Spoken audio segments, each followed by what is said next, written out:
सारी दुनिया तू हासिल कर ले, ऐसे जीवन में आनंद नहीं।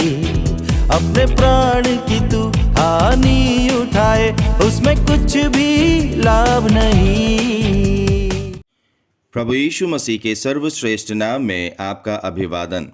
पवित्र बाइबल के 103 भजन के 17वें वचन में हम इस प्रकार पढ़ते हैं, परंतु यहोवा की करुणा उसके डरवैयों पर युग युग और उसका धर्म उनके नाती पोतों पर भी प्रकट होता रहता है।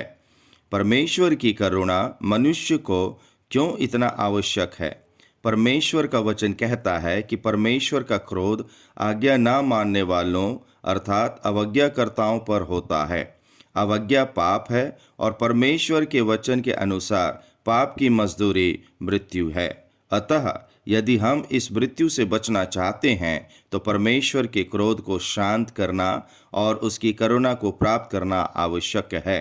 मनुष्य स्वयं को पाप और मृत्यु से मुक्त नहीं कर सकता।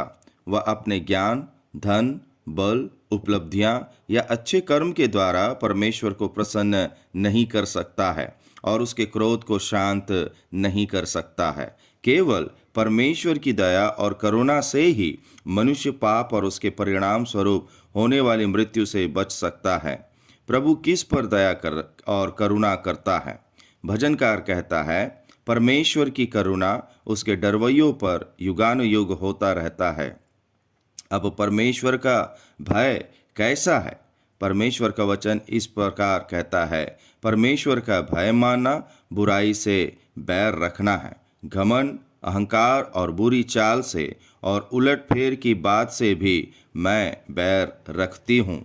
मनुष्य की अवज्ञा और दुर्व्यवहार के कारण होने वाली मृत्यु से बचाने के लिए ही प्रभु यीशु मसीह ने परमेश्वर पिता की आज्ञा का पालन किया और मनुष्य के पापों का प्रायश्चित करने और मनुष्य पर परमेश्वर के क्रोध को शांत करने के लिए क्रूस पर मनुष्य के मृत्यु को प्रभु यीशु मसीह ने स्वीकार कर लिया। वह मृतकों में से जी उठा, पाप, मृत्यु और शैतान पर जय प्राप्त किया।